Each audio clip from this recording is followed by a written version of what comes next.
Hello everyone and welcome to Motorcyclegear.com. Today we are back on the 2022 Honda CBR650R, and let's go ahead and talk about the 5 things that I don't like about this bike.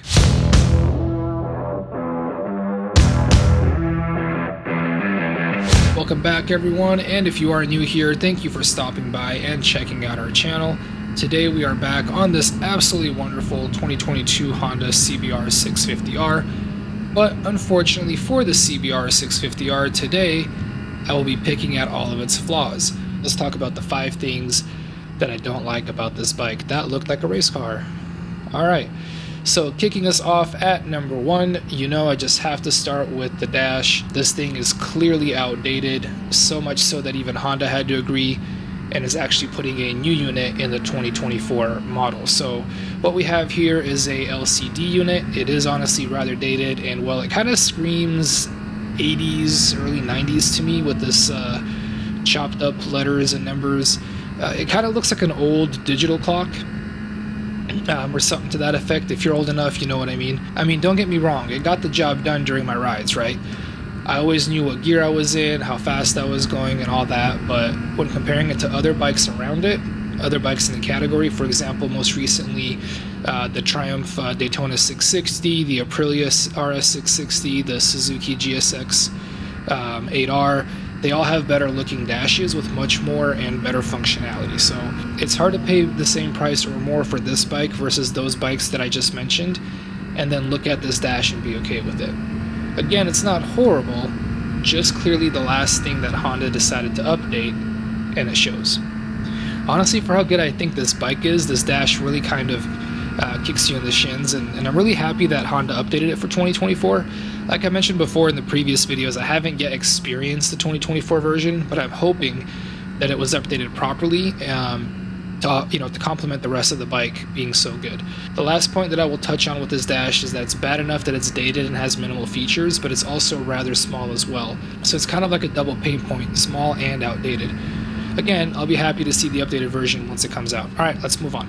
Alright, so some magic of editing there to get you guys out of just watching me sit in traffic. Let's go ahead and move forward. So number 2 on the list of things that I don't like about the 2022 Honda CBR650R sort of ties in with the dash. I stated the dash is a bit outdated and lacks features, and well in a way the bike does too. I know that I praised this bike in my 5 things that I like video. If you haven't seen that, by the way, go ahead and check it out, for being very analog and for providing a good analog riding experience that wasn't bogged down by too much tech, in interventions from that tech, but it's almost too far to that end, if that makes sense. So the number 2 thing that I don't like about this bike is the lack of rider modes. At the bare minimum, I feel like a bike should have normal mode and rain mode, or maybe like a rain, road, and a sport mode or a race mode, at least like 3, but nope, nothing. Nothing at all. You just basically have a motorcycle on and a motorcycle off. That's pretty much it here. So this is especially a problem when you once again compare it to the competition. Ooh, bikes, what up guys? All of its competitors at least have the basic 2 to 3 modes, and some of its competition even has custom modes allowing you to tweak every aspect, so such as traction control, power, ABS, brake balance, all sorts of things. So again, in line with the dash, the lack of rider modes once again makes this 2022 CBR650R show its age. It's a whole lot of bikes, kind of a cool little bike bar and grill restaurant kind of place here on the corner. Let's go ahead and head out this way. We'll kind of head towards the coast and see if we can find some nice riding roads on the way out there. Give it a little go.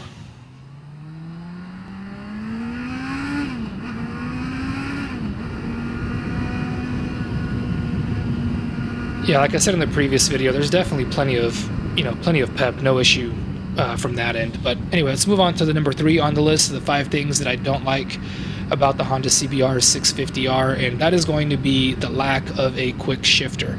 It doesn't come with one, which to me is kind of crazy at this price range, and that is really disappointing too, because a good number of its competitors include one. And then even more disappointing is that there apparently is an accessory one that you can purchase and have it installed separately, but then obviously you're paying for labor and the part unless you can do it on your own. But then through my research, it only quick shifts up, not down. So again, I go back to disappointing, since for example, if you look at the Suzuki GSX-8R, not only does it come with one, you know, at the standard MSRP price, but it also is a up and down quick shifter. I mean, can I shift on my own and without one? Of course I can, right?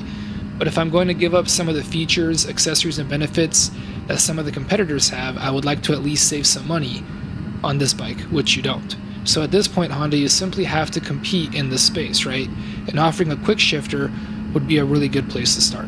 All right, so number 4 on my list of things that I don't like. Let me get around this guy real quick.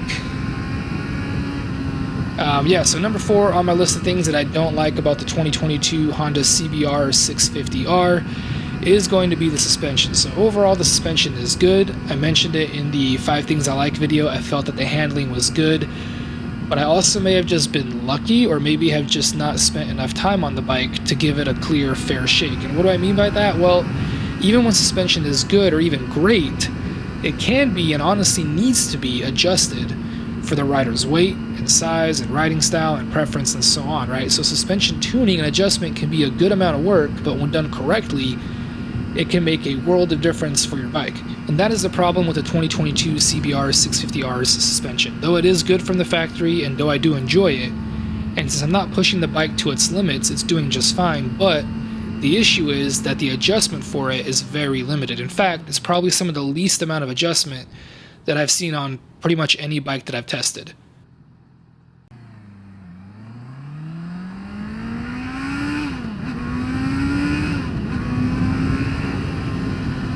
Yeah, definitely plenty of pep. So again, as you know, comparing the adjustment levels to the competition or to its direct competitors, I would say this bike's got less than half of the options. So that's again a problem. And so in a nutshell, you know, updated and more modern bikes have much more features and adjustability included as standard in the suspension package. So really, if you guys are following the trend here, it just seems like this bike is really, really good, but it just hasn't been updated to keep up. Why is that car just parked in the middle of the road? That is random.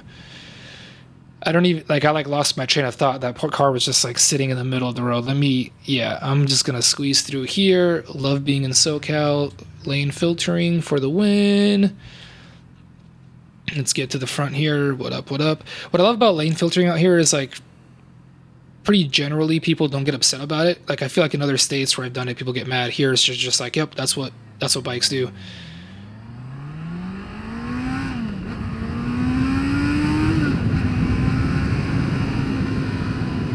Yeah, I just love ripping from like a green light, a red light going to a green light. This bike has plenty of powers. It's really good. All right, let's round out the list of the 5 things that I don't like about this bike. So number 5 on the list is the lack of color options. So with this model, the 2022, you only have a choice of the matte black color. In other years, for the most part, you only have a choice of one color. Sure, the new 2024 looks great in red, but at the same time, choice is good. So for example, the Daytona 660, a competitor, has 3 color choices. God, I love how that sounds. Absolutely love how that sounds. The Suzuki GSX-8R, 3 color choices. The Yamaha R7, 3 color choices, and the list goes on, right? So pretty much every other bike gets 2 to 4 color choices, and the CBR650R just doesn't. It's whatever color Honda has that year or nothing, right? So I would love to see this bike in a few additional colors, and at the bare minimum, I think a black version and a red version need to be offered for every model year, not just one or the other. This also really bothers me as Honda has some really nice colors that it releases for some of its other models, and you know, why not let some of those trickle over to the CBR650R? Just saying, if you already make some great colors, don't be afraid to use them. Alright guys and gals, that's it for the 5 things that I don't like about the 2022 Honda CBR650R. Now be sure to visit Motorcyclegear.com, as we would love to help you out with your motorcycle gear needs. You can also hit us up via phone or email, and if you'd like to share your thoughts on this video or the CBR650R, feel free to drop a comment down below. Thank you all for watching. Until next time.